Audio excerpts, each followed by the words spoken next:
And Dr. Rebello has asked me if you're standing in the back of the room, there are a lot of seats still up front. If you want, we've even got 4 extra ones on the stage. You don't have to stand in the back if you don't want. So thank you for hanging in here with us before lunch. We're going to take a distinctly different change and talk a little bit about the history of APSF and how we got to this point. The APSF has sponsored these type of conferences now, the Robert Stoelting Conference, 22 times. And this is drug problems the 3rd time around. And I'd have to say, this is an outstanding meeting so far, Elizabeth. So thank you, and thank you for all the speakers. Excellent panels this morning. But what we'd like to do, if any of you have ever tried to write a history paper, try writing it about somebody 200-300 years ago, because it's a lot easier. There's nobody alive that can challenge you too much. But we are very fortunate to have today 2 of the people that were actually in a small room with 6 people that actually decided that we should have a foundation related to patient safety. The first foundation dedicated exclusively to patient safety in the United States. And while we have these 2 people able to participate with us in these meetings, I really wanted to get it recorded. There are all kinds of things you can write about, but when you write about things, biases get introduced, perspectives, memories, recall, all challenged at times. But to have today Dr. John Eichhorn and Dr. Jeff Cooper here, who were in the 6 people in that original room, is really a wonderful thing. So what I'm going to do is just give you a little synopsis over the next few minutes of how we got to this point. And then we're just going to have a little fireside chat, although we don't have a fire. And John, unfortunately, was unable to join us. He's in San Francisco Bay Area right now because an illness prevented his travel to Boston. But it's going to be just as good. He's going to be bright-eyed on that screen and participate in a great conversation with us. So it is my privilege this morning to lead this discussion, and specifically about the initial meeting held right here in Boston 40 years ago next month. So our actual 40th anniversary is actually next year, because the official start of the organization was 1985. So it'll be 2025 when the official 40th anniversary. But we're only a month and 4 days away from the time where the first initial small meeting was held, where they decided they'd form this organization. And it was held in the Boston Long Wharf Hotel, just 3.7 miles as crow flies from here. And we're just very fortunate because that meeting has proven to be a pivotal point in the rise of the anesthesia patient safety movement. The idea to hold such a conference was suggested by Dr. Richard Kitts, who was the chair of the MGH Department of Anesthesia, on the occasion of his induction as a fellow into the Royal College of Anesthetists in London. At which time he gave actually a lecture that came from Dr. Cooper. I wouldn't say he exactly stole your lecture. I think you voluntarily gave it to him. Yeah, I gave it to him. To talk about preventable anesthesia mishaps. The suggestion to actually have a meeting about this, it would be a global meeting, came from Dr. Thomas Cecil Gray, or Dr. Cecil Gray, who was an eminent anesthesiologist or anesthetist in Liverpool, Great Britain, who was Dr. Kitts' host for that induction as a fellow. Well, Dr. Kitts brought that idea back, and he brought that to Dr. Jeff Cooper. And together they recruited Dr. Ellison G. Pierce, who was the chair of anesthesia over at Deaconess Hospital, to help host that meeting. The trio invited approximately 50 people from around the world, mostly anesthesiologists from the United States, Australia, United Kingdom, South Africa, France, and Belgium. The group gathered with the goal of holding a really candid discussion on anesthesia morbidity and mortality. And it was the first global discussion of that issue. It was during that meeting that Dr. Pierce announced to the audience his idea of establishing a foundation devoted to making anesthesia safer. Immediately after that meeting, the meeting was called the International Symposium on Preventable Anesthesia, Mortality, and Morbidity. Immediately after that, he invited 5 others, including today, Dr. John Eichhorn and Dr. Jeff Cooper, into a small room at the hotel where they sat and began planning.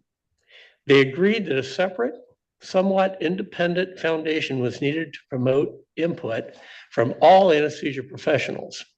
Nurse anesthetists, at that point, we did not have anesthesiologist assistants yet, but nurse anesthetists and others, and industry, and all those other organizations, the legal professions, the AMA, and organization that we now know as the Joint Commission.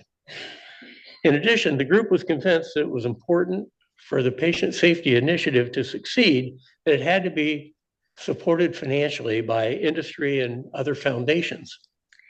The American Society of Anesthesiologists, which had quite an interest in all this, unfortunately was designated by the United States IRS as a 501c6 organization, and therefore it could not receive foundation funding of any sort, and it had to be very specific on any intent if it received industry support. On the other hand, a new foundation that these individuals we're going to talk about today contemplated were able to craft the foundation so it would be designated by the IRS as a 501c3, a charitable organization that could accept funding from those sources as long as the potential conflicts of interest were well managed. So there was a financial issue. It's like my good friend, Dr. Alex Hannenberg from here in Boston always says, the answer is money. What was the question? And that was one reason the foundation was formed, so it could actually accept financial support from a variety of other places to make this happen.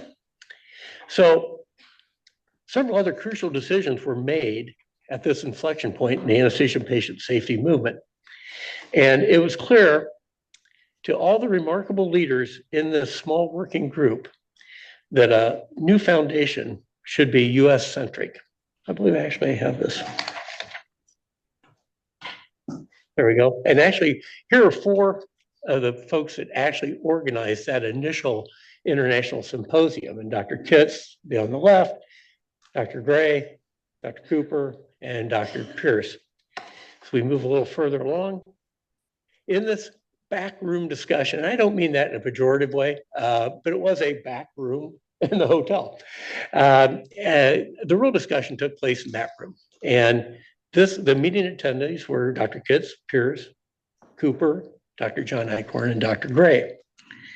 So to those individuals, they had some things they really wanted to do.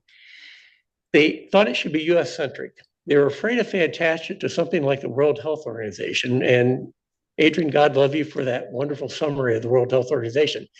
But Adrian described how difficult the bureaucracy of World Health Organization is, and how to build consensus across the world was a little even more challenging than the United States. It was hard enough to build consensus in the United States. They didn't want to impede the pace of safety projects that they wanted to do. On the other hand, they didn't want to place restrictions on working outside the United States. So they wanted to make sure that they could work outside the United States, but it'd be US-centric. And this is where Dr. Cooper comes up with the idea, well, then let's not call it the American something. He says, why don't we just call it the Anesthesia Patient Safety Foundation? Wouldn't offend anybody outside the United States, and it'd be clear that it could apply to anyone around the world. And that really was important because Jeff played a key role in making sure that one of our 3 initial missions was an international exchange of information and ideas on patient safety. And I'm very proud, because of Jeff, we now have a newsletter that's published in 9 languages and is read by individuals in every single country in the world. 234 of them, at last count. That changes weekly at times. I'm even more proud, Tonga. If you've ever been to Tonga, out in the Oceania, they've got 2 anesthesiologists and 4 nurse anesthetists. They're our most avid readers. So we're really proud of what we've been able to penetrate. And that's all because of Jeff. pushing the idea of the international exchange of information. Thank you, Jeff. I think it really was Mark. So Mark and Steve Greenberg were the ones who really got the newsletter out there, and it's saying, you know. Thank you, but you're not allowed to talk yet. Oh, sorry. Give me another minute and you and John can start talking. So as Dr. Pierce had been doing he'd been very involved in key ASA initiatives to address patient safety. And he was the perfectly positioned person because he was the president-elect of the American Society of Anesthesiologists. And so after this meeting, he said, we've now got to push this to an actual foundation. And 7 months after that small backroom discussion, in July of 1985, Jeff Cooper went down with Dr. Pierce and others, and they met in Washington, D.C. They had leaders from ASA, so Dr. Pierce being one. They also had Dr. Howard Zauder from New York, Syracuse, who was the ASA's first vice president. So they had two of their top three leaders in the room. They also had the legal representation of the ASA there, Mr. Mike Scott. And they came up with a plan. And the recommendations then went to the ASA president, Dr. Ketchum, but his nickname was Ketch Morrell, a gentleman from Florida. And he recommended the formation of the foundation in his August 1985 report to the Board of Governors or the Board of Directors of ASA. And then subsequently in October of 85, the ASA House of Delegates approved the recommendation and also approved $100,000 annual support to start this foundation. And what was really important is several companies, Ohio Medical, Puritan Bennett, companies that played a huge role in the initial part of founding this foundation, provided substantial financial support for that first couple of years. Dr. Spirit and Mr. Scott were elected as the first two directors. So the APSF really started in 85, but today we're celebrating 40 years from 84 and the backroom discussion. We're blessed to have two of the original working group members here. And I'm going to introduce them to you separately. Truth be told, everybody in this room knows Dr. Cooper and Dr. Eichhorn, so I don't really have to do that. They're legends in anesthesia patient safety. Their roles in creating the APSF being just one of the many remarkable things they've done to contribute to patient safety and especially. Dr. Cooper is an emeritus professor at Harvard Medical School and MGH. He's also founder of the Center for Medical Stimulation. Did I say stimulation? Excuse me. My reading glasses aren't quite right. Simulation. Sorry, Jeff. I suppose sometimes it's founded collectively by the anesthesia departments affiliated with Harvard Medical School. He joined the MGH Anesthesia Bioengineering team in 1972 and became interested in the ways that technology and human-based errors impact patient safety. This interest launched an exceptional career as he sought ways to identify and reduce patient safety risk for anesthetized patients. He led seminal research into medical error elucidation, the first research of this nature. Over his amazing career, he extended his research into perioperative patient safety, studied how the perioperative environment, culture, training, teamwork of all professionals impact patient safety. He's a huge advocate for improvement of patient safety worldwide, and he really strongly advocated us to move outside of North America. One significant result of his efforts is, as I mentioned, the newsletter being published in 9 languages. Dr. Eichhorn is an emeritus professor of anesthesiology at the University of Kentucky. He was initially a faculty member at the Department of Anesthesia at Beth Israel Hospital here in Boston, and then professor and chair of anesthesiology at the University of Mississippi before transitioning to the University of Kentucky, where he retired in 2017. As you've just heard, Dr. Eichhorn was also a founder and inaugural director of APSF. So Dr. Pierce recognized the particular talent of Dr. Eichhorn and used it to his full advantage at APSF. Dr. Eichhorn was a former newspaper reporter and an editor. So Dr. Pierce tapped him to be the founding editor of the APSF newsletter, recognizing that communication was a crucial part of improving patient safety and reaching out around the world. John led the newsletter from its inception in 1985 until 2002. He's mentored his successors at the newsletter, and he continues to serve on the editorial board. His contributions are invaluable to anesthesia professionals around the world. Dr. Eichhorn also chaired the 1983 Harvard Anesthesia Risk Management Committee that wrote the original Harvard standards for intraoperative monitoring. These are now the basis of standards introduced around the world and in the World Federation of Societies of Anesthesiologists. His landmark 1989 paper in anesthesiology was the first to suggest dramatic improvement from continuous monitoring intraoperatively, best implemented by enhancing human senses with early electronic warnings from capnography and pulse oximetry. He also contributed to the creation and adoption of the World Health Organization's surgical safety checklist. These two exemplary leaders have received awards of recognition for their contributions to antipatient safety from just about every professional society around the world. We're very privileged to have them today. I'm going to step down now. We can take down the slides, please. And we're just going to have a fireside chat here for a minute.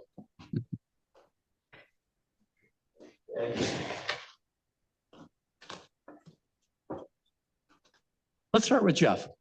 So Jeff, you pioneered the concept of reviewing human errors in medicine. So 3 questions come from that. What in your background prepared you for that? What triggered you to assess the critical events in anesthesia and human factors that we now associate with anesthesia safety? And how did you influence Dr. Kitts to become such a huge supporter of patient safety? Well, thanks, Mark. And first, by the way, let me say, it just warms my heart to see all of you here, so many people still passionate about patient safety. And this is just people interested in medication are. And then I also say, what are we still doing here? Why won't we fix this? But still glad to all see you here.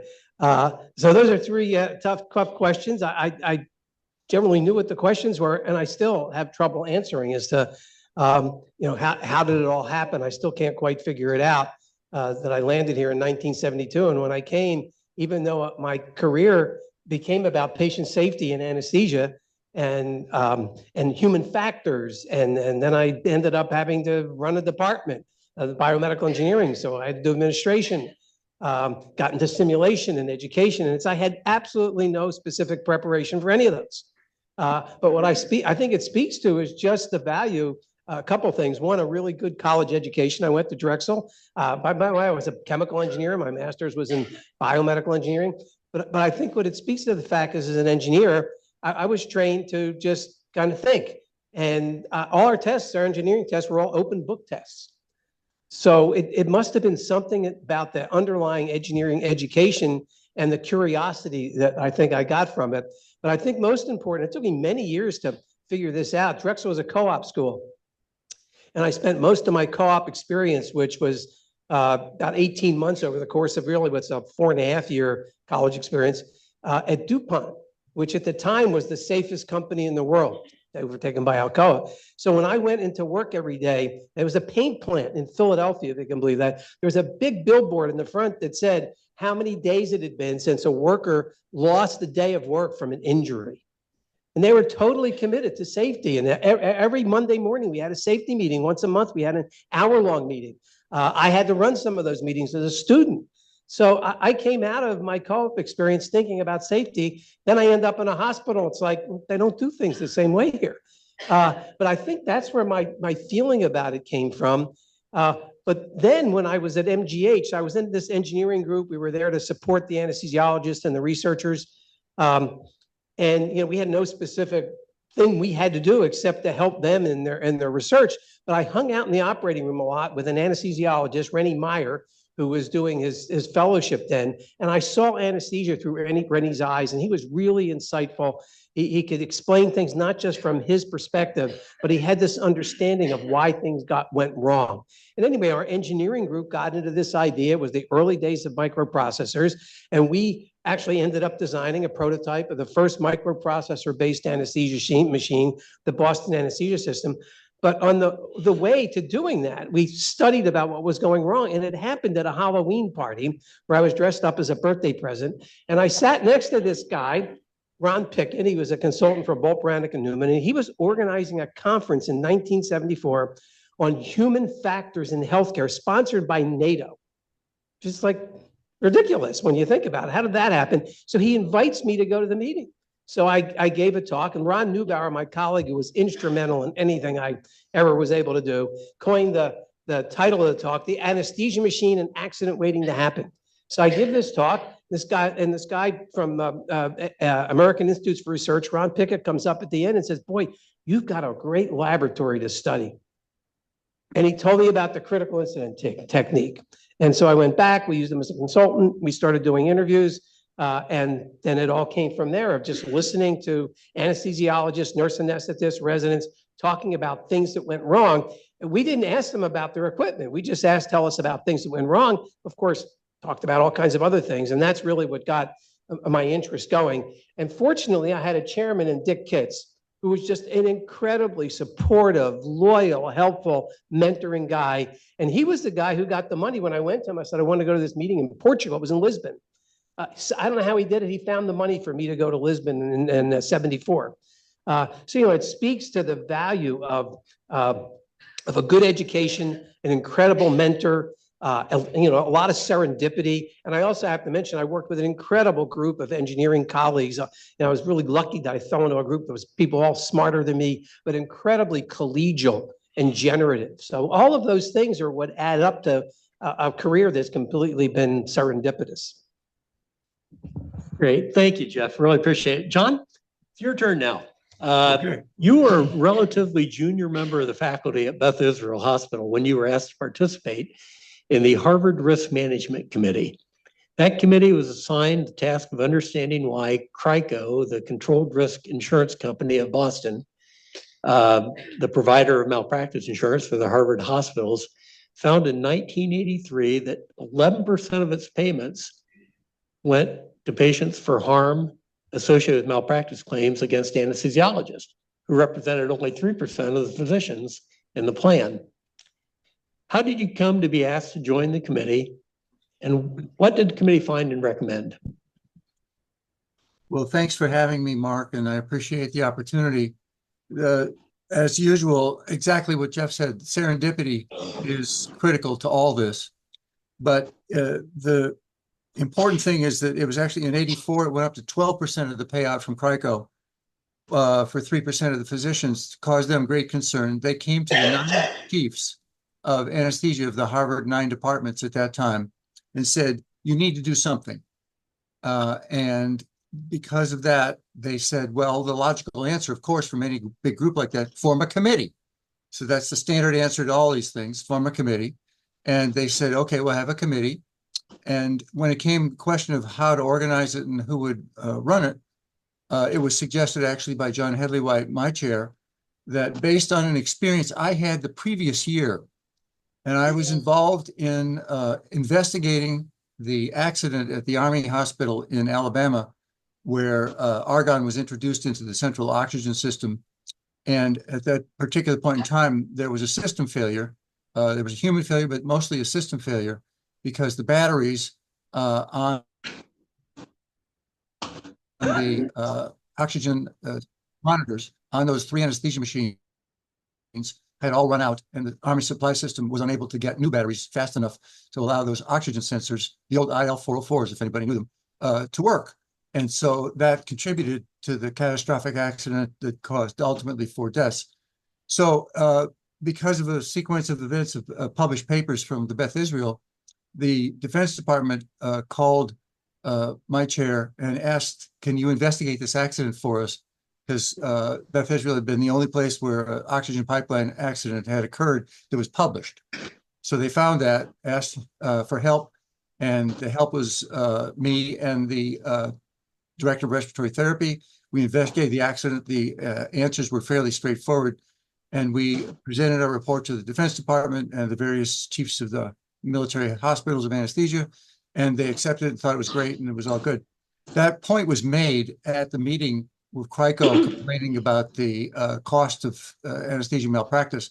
And therefore, it was suggested that I chair the committee that attempted to do something about this. And that's how this all started. And so we did that, and we investigated it by reviewing all of the CRICO claims since its inception in 1976. And we realized that the catastrophic accidents, almost all of them, ultimately involved some failure of ventilation. There were other causes, like turning off the nitrous oxide instead of oxygen on a machine that didn't have a ratio protection. But we realized that the issue would be continuous rather than intermittent. This was a key point. Instead of the every 5 minutes, you do a circle check and then make tick marks on your record. And that was all done for the next 4 minutes. Wrong. We needed to do it continuously without any interruption ever. And that was the idea. And we decided if we were going to do that, how do we get the practitioners in the OR to do it? And the answer was we had to make it mandatory. That was the real critical point.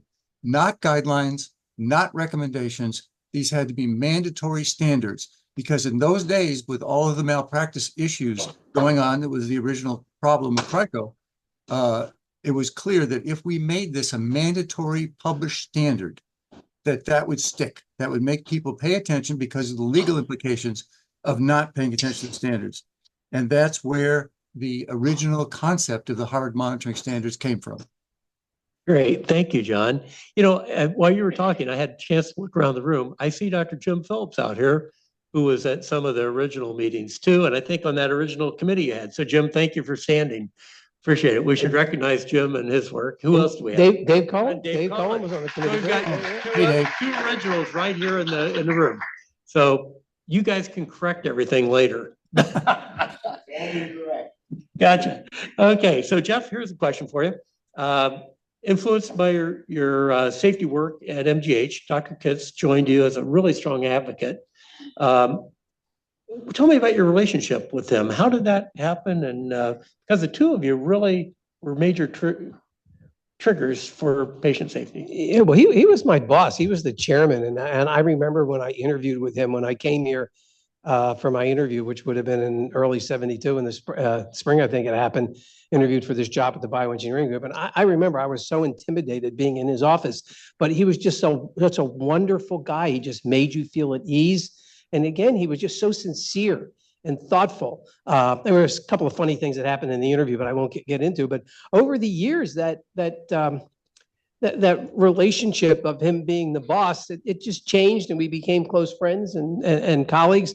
It was interesting. I remember we used to meet every month with him, the bioengineering group, and talk about the research that was going on. And when I first talked about it, he didn't have a clue about, why are you studying this? Because the word patient safety, well, maybe it was coined somewhere, but people didn't use it. But this whole topic really wasn't something that people thought about very much. But by little, he came around to it.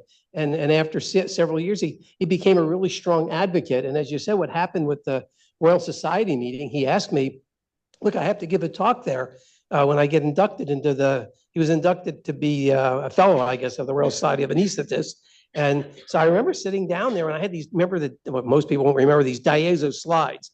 Some people, I don't remember slides. We have to have projectors with slides, but back then it was a big deal to make your slides up, and you'd have to type it up, and somebody would make your slides, these little blue slides with yellow lettering.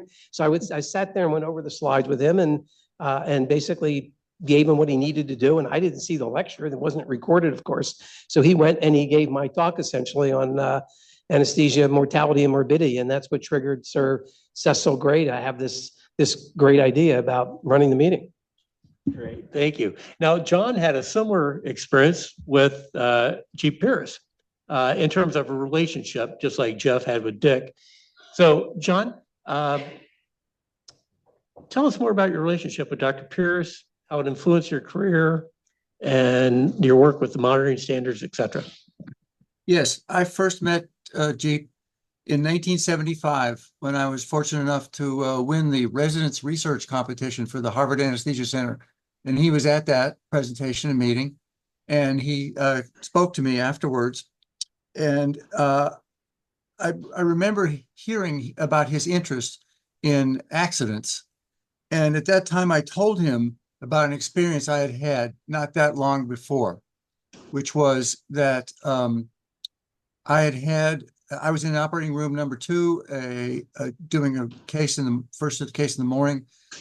Another resident on the other side of the wall in operating room number 1 was anesthetizing a patient. And long story short, there was an unrecognized esophageal intubation with an unfortunate sequence of coincidences that led to a death. And that affected me and our department profoundly. That was my first exposure to the idea of anesthesia accident, and it was an unrecognized esophageal intubation causing a fatality. So I discussed that with Pete, and he said, oh, yes, that was something that he was very interested in. And that began our relationship that we talked about over the subsequent years quite a bit. And he was absolutely scandalized at that time by how frequently there were unrecognized esophageal intubations leading to injuries and deaths. It became a cause of his. It became almost an obsession of his, where and interestingly enough, because of his interest and activities about that particular issue, he became a nationally recognized expert witness for both sides, both for and against anesthesiologists about that. And as a result of all this, of course, he was very involved when the CRICO came to the assembled chiefs to discuss the idea that you need to do something about the anesthesia malpractice claims. And he was very strong supporter of the concept of when we came up with the standards, the idea of mandatory standards. He thought that was great. And he was very enthusiastic, a strong supporter, argued for it with the chiefs, and then eventually with the various practitioners in the departments, along with me, going around to all the departments to convince them that this was a good idea. And of course, the rest of the story sort of is a continuation that we can talk more about, but everybody knows. And incidentally, by the way, just to remind that the 25th anniversary edition of the APSF newsletter in the summer of 2010 is a summary of all of these things that happened at the beginning, with a lot of pictures and a lot of further explanation of details that I recommend. It's on the website, just like the lecture that I gave at the Pierce lecture last October at the ASA meeting, at the APSF annual meeting. That's also on the APSF website. Thank you very much, Stacy. She did that. And I want to give her credit for that. And so it's available for anybody to watch. And there's more of this history in that lecture and in the newsletter anniversary edition, summer 2010. Great. Thank you very much, John. We're going to switch back to Jeff now. And Jeff, that the International Symposium on Preventable Anesthesia Mortality and Morbidity didn't happen just once. It happened multiple times. Can you describe what happened to it? And when you look back over the times it was held, what are the takeaways, the key outcomes that you found useful? Yeah, and again, another big question. Well, first of all, the meeting in '84. Oh, I've got it on my desk here. Adrian, you want to give me that? So this is the actual agenda book. If anybody's interested to look at it, I have a copy, and actually somehow Nat has a copy, and he made a PDF. He scanned it. So if anybody wants to see the agenda, if you just write to me or write to Nat, we'll send it. It's a loose leaf book. You can believe that. So I had to leaf through it again to see exactly what it was we talked about. And it was interesting because it was just all these topics. We talked about the incidence of mortality and morbidity. We talked about taxonomy, if you can believe that. Monitoring was a big topic. There were breakout groups that lasted for a day and a half. And breakout groups, there's one of them was about how do we select people for anesthesia? So it really was a meeting full of interesting topics of something that people just didn't talk about. By the way, Art Keats and Rick Syker wrote a meeting report that was published in Anesthesiology that I got to have a copy of. And it was a short meeting, but Art Keats, who was, we kind of recruited him into this. He was the scientist, and he was pretty skeptical about this whole idea of not patient safety so much, but mortality and morbidity. And when you read that meeting report, it's kind of like, well, there really aren't any data. They talked about a lot of interesting stuff, but the only important thing about the meeting was that they held it at all, because we really don't know anything. We don't know how big the problem is. And by the way, wisely, that's one of the smartest things I did was I recruited Art to run the first scientific evaluation committee, because the most important thing I felt was to create a research committee for APSF. But Art had been, unlike me, he had run NIH study sections. So he was the expert. So he ran it for the first 3 years. And to his credit, by the way, when he stepped down and he handed over to me, he said, you know, you were right. He said, you know, this is really important stuff. And that was like so valuable to me to hear somebody who I respected so much to kind of come to the understanding that patient safety was important. But anyway, after that conference, when we had the meeting in the back room and put APSF together, the problem was there wasn't an easy way to continue an international effort. So because ASA didn't really like to support, and ASA was supporting APSF, but it doesn't really like to support anything international back then. So we had to kind of do it on the quiet, but every 2 years we organized a meeting. We call it the International Committee for Prevention of Anesthesia, Mortality, and Morbidity. And so I organized it and ran it. We did it in Vienna, in Warsaw, in Hong Kong, and all around the world, either at the World Congress or at the European Congress. We would get that group of people together like had attended the original meeting. And the important thing was that we were just making people aware of it. And in all of these countries, they were getting more interested in this idea of mortality and morbidity and then patient safety and starting to study it and spread it around to their countries. So in Australia, John Williamson and Bill Runciman really took it on and started the Australian Incident Monitoring System. So it was just quietly spread around by holding these meetings where I had a newsletter. I found some of the newsletter copies. I had forgotten about it. I used to send these newsletters a few times a year summarizing what was going on. So I guess little by little, the important thing was that it just seeded the idea of patient safety and spreading the word and getting people to make it important in their countries around the world. Thank you very much. John, let's see. So tell us a little bit about spreading the word, John. I'm going to skip one question here. Spreading the word was really important, and that's one key role that you had within APSF early on and the newsletter. So when you look back at the newsletter, tell me about how it got started and how did it evolve? What kind of things went into it? Because it took a huge amount of your effort. It did.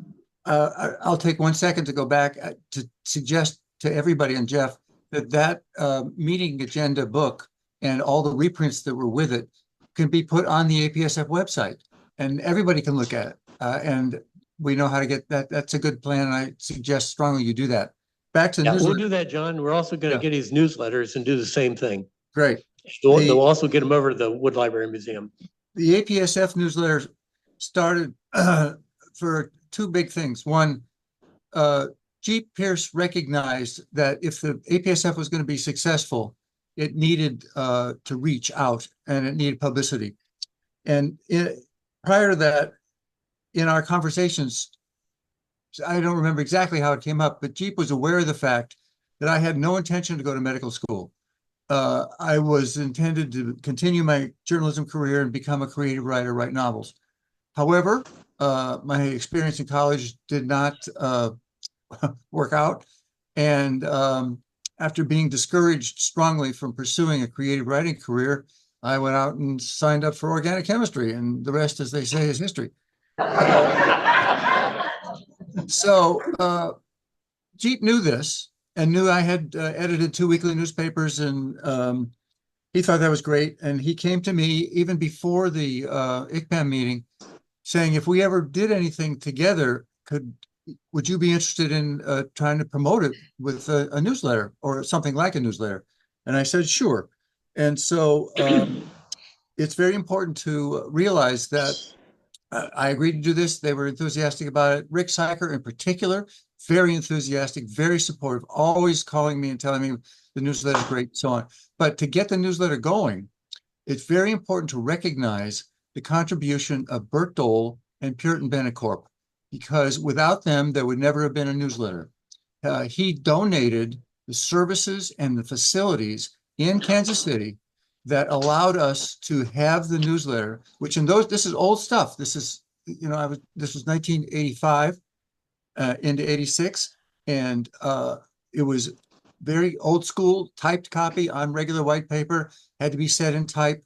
had to get photographs made into plates and so on and so forth and have it printed, which was done at the Puritan Bennett plant outside Kansas City with their facilities, their people, their time, their money, their supplies. And they donated everything, including getting it put together and mailed. They paid for the postage and the mailing house and all that. So kudos to Bert Dole and Puritan Bennett. Incredible job. So, and this was really old school stuff in the sense that, you know, paper dummies with pinned on copy to do the layout and so on and so forth. Then, not too long after that, I also have to recognize Hewlett Packard because they wanted to contribute something to the APSF. It was suggested they have all this equipment. So they gave me, at the time, a state-of-the-art computer that had word processing and printer and so on and so forth. So this was a big deal. In the mid-'80s. It was brand new, and it had WordPerfect, which was at that time a huge step forward, and that helped a lot in getting the newsletter off the ground. Great, thank you, John. Let's talk just for a minute. I'm going to ask you each about reflections on Dr. Jeep Pierce, because you both worked closely with him from different perspectives, and I wondered, Jeff and John, let's start with Jeff. Some reflections about Dr. Pierce. Well, yeah, Jeff Jeep he just was a special guy. Yeah, I still miss him today. He just had so many special qualities that you want to see in a great leader. You could say he had a charisma, but I know when I was with him, and I think everybody felt this way when you were with Jeep, he made you feel like the most important person in the world. Yes. You really felt like he cared. He was sincere. He listened to you. He was really open to ideas. I mean, he when you would talk to him, it was a two-way conversation. He didn't have all the answers, and he actually the opposite. I mean, he was a really smart guy, but you really felt like he was like a student there, just soaking it up, and he wanted to learn, and he was there for you to teach him.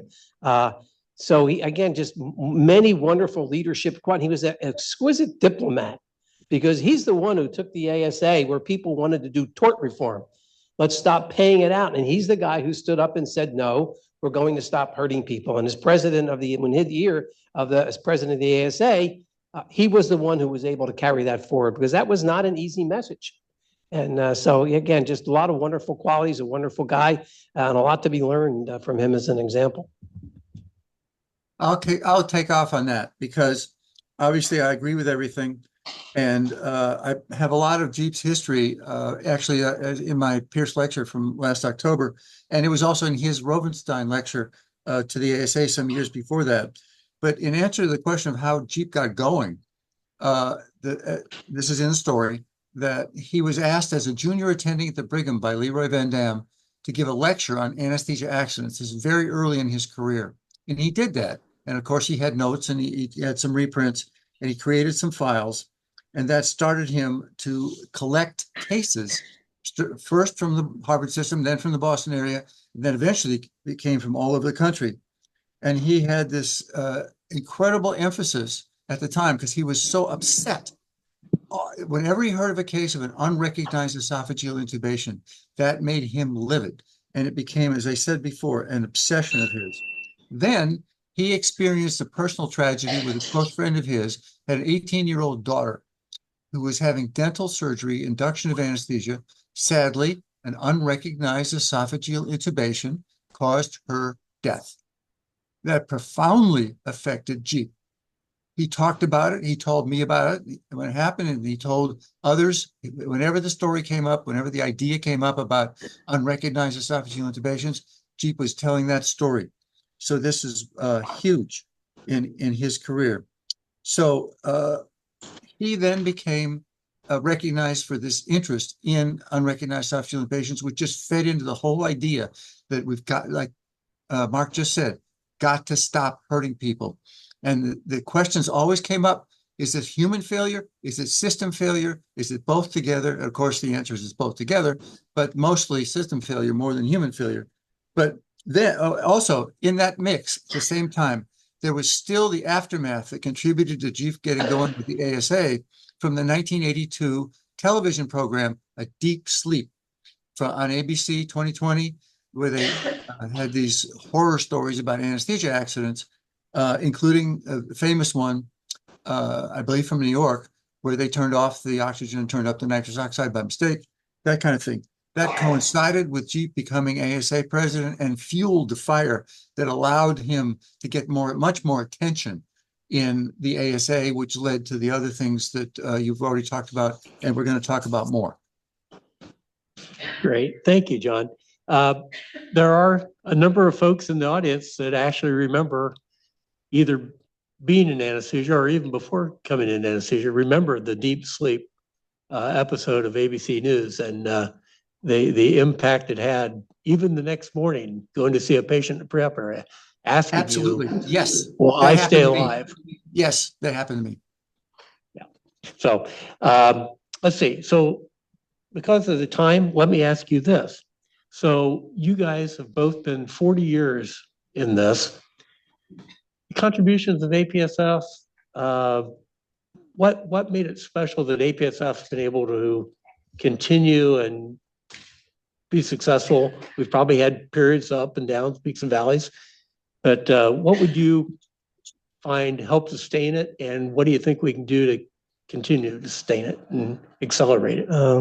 It's actually 50 years for me. I think 52. So been doing this for a while. But one of the things I think that's so remarkable about APSF is the collegiality of the board and that's sustained. And also the fact that in the succession of leaders, including you, Mark, there have been 4 leaders, all of who were really great leaders in the spirit of Jeep, people who are passionate about the topic, but they're ecumenical. They're people who can listen.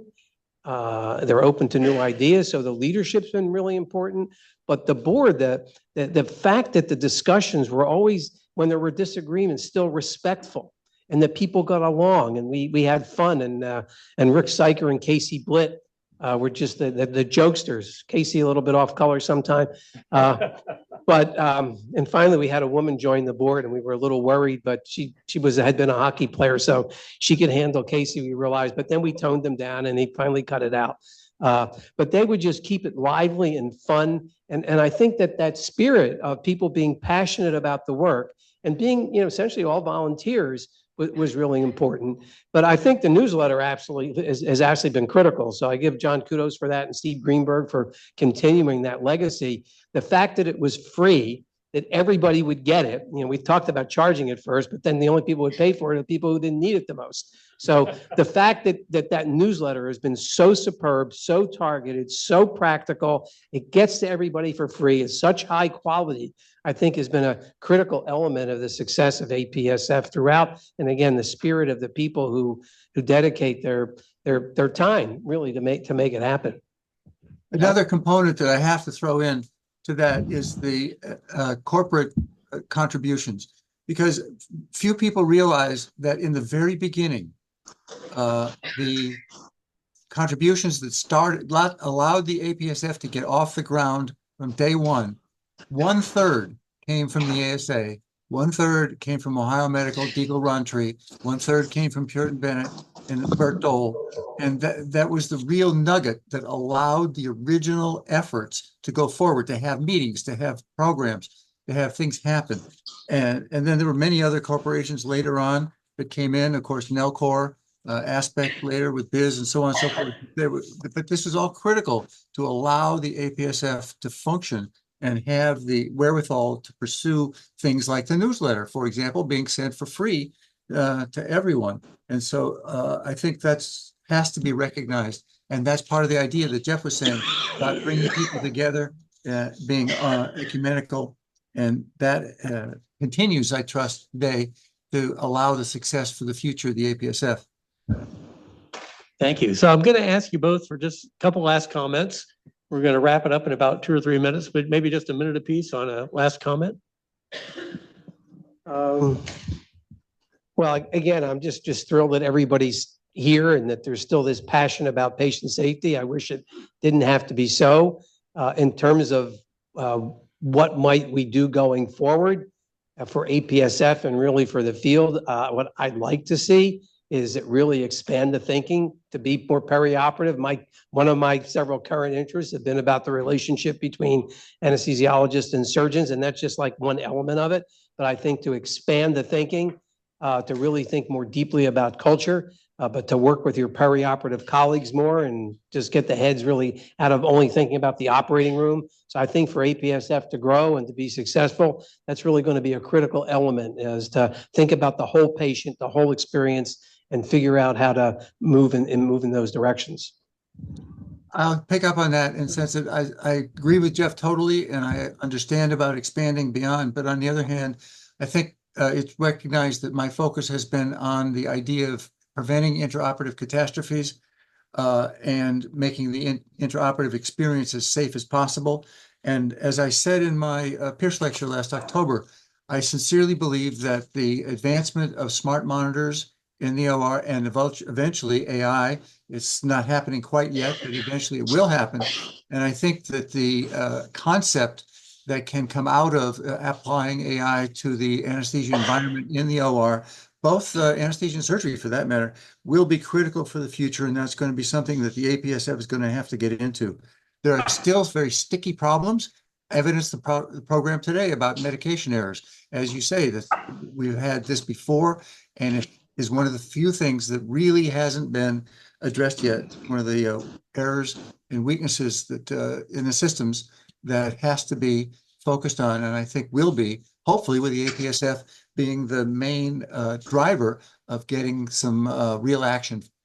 And I trust it will happen.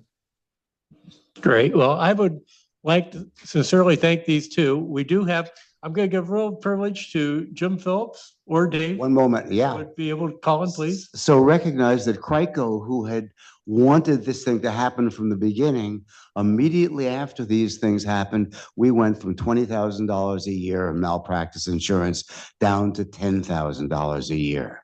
And eventually 6,000, Jim. Eventually 6,000. 6. Yes. Well, actually, no, anesthesiologists in the CRICO system pay, if they do their simulation training, which almost everybody does, it's $2,700 a year is the current rate. Now, and has kept going down. Yes. But that's proof, by the way. I'm sorry, I have to interrupt.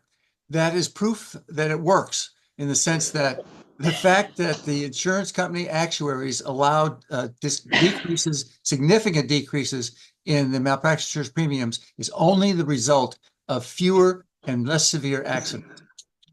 Great. David? I'd like to re-emphasize first of all, the attribution to Dr. Kitts along with G. Pierce, because he provided so much background support and really cared about this issue. He gave me the opportunity to take a sabbatical at the Harvard School of Public Health, and that led to my work with the adverse drug event study with Lucy and Leap over 10 years. An anecdote about our meetings, Jim will appreciate this. Jim really wanted us to add pulse oximetry to the original standards. 5 of us did not feel it was ready to do. We were ready to do that because there had been no data to support the use of pulse oximetry in terms of outcomes. In terms of, yes, it picks up hypoxia, but there's no data at that time on outcomes. So we didn't do it, and we argued extensively, and Jim kept pushing for it. And I think about a year or two later that we then added to it. We had an experience at Mass General that Jeff will remember extremely well. A young lady who was a dancer, 18 years old, was under anesthesia, paralyzed for a breast reduction, and the ventilator tubing disconnected from the endotracheal tube. It was unrecognized, and she arrested. Eventually came back, but no longer was dancing. This led the department to purchase pulse oximeters for every operating room all at once in January. And the final point is we went from not only the reduction in premiums, but we went as an organization, as a profession, from about a mortality rate of about 1 per 10,000 within very few years to about 1 in 500,000 for ASA 2 or 3 type patients. 1 and 2. And that is a public health triumph. Well, Very good. I would like to thank these two individuals and all of you folks. By the way, the diversity of APSF has changed also. Just looking around the room on our board, we're 50% are women. We have diversity of practices, ideas, backgrounds. Really, I'm extraordinarily proud of that, how that's changed, how it affects our approach to these things. So thank you all. I think, Elizabeth, you're going to tell us about lunch? Okay, thank you. Thank you, gentlemen.